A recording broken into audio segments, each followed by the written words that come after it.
How to Create a Glitch Monologues Season 27 Chapter 8.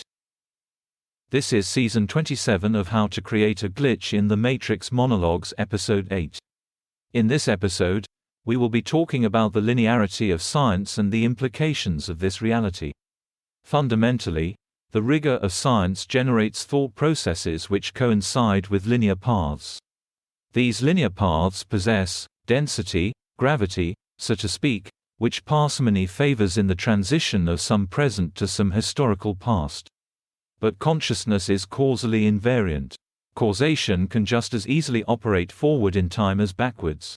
This means that the linearity that quantum science takes for granted is of dubious veracity insofar as multiple versions of reality cannot interact or be perceived.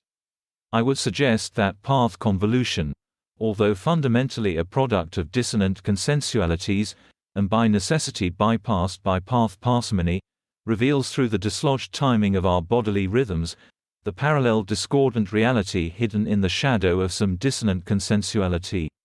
Linear views of quantum theory may be right, in that, you cannot directly observe two dissonant parallel consensualities, but perhaps they can be indirectly observed. Likewise, the retrocausal provides an example where consciousness, being causally invariant, need not follow path parsimony in the transition from present to historical past. Thus, we must distinguish the possible non-linearity of consciousness or observation from the linearity of substance.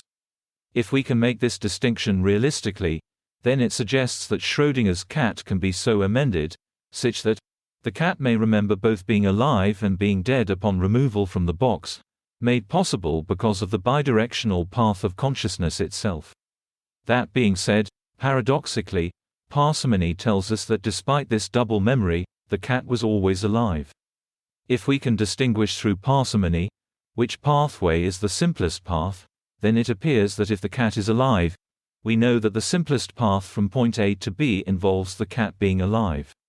This is interesting because it suggests that determinations of quantum mechanically uncertain quantities could be mapped by some more thorough understanding of the paths available to reality, keeping in mind what is parallel or dissonant. In effect, what I am saying is that inhibitory impulses create parallel dissonant consensualities, which make parsimonious path selection possible. If this is true, then a more thorough understanding of consciousness path through reality might reveal secrets about these mechanically or linearly uncertain quantities, keeping in mind what is parsimonious. That's the end of the podcast for today. If you enjoyed it, please like, comment and subscribe.